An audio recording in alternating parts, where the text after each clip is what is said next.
we're essentially a monolith as well, but we have carved out various services that we use. So it is deployed primarily as a single package and as a monolith. But there are definitely structures and areas of the code that people have ownership on. So we use code owner files. We understand who owns which portions of the code. And those people are responsible for that code, for writing the code, testing the code, deploying the code, and operating it 24/7. So it's not a complete spaghetti mess of code that everyone touches everyone's pieces, but it is a monolith in terms of how we have the repo structured and how we deploy. I would also say that a monolith is not. There's lots of healthy debate out there about monolith versus microservices, macro services, etc. I think as long as you have code ownership well defined, the deployment mechanism that works best for the organization is viable. I've seen areas where you have macro services and microservices deployed, and people love that.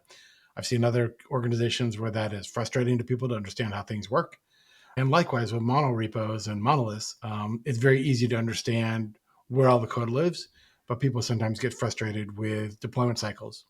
We are very fortunate here that we're deploying dozens of times a day, and we are deploying actively all the time. Probably the time we've been talking, we've deployed a few times. How long does each?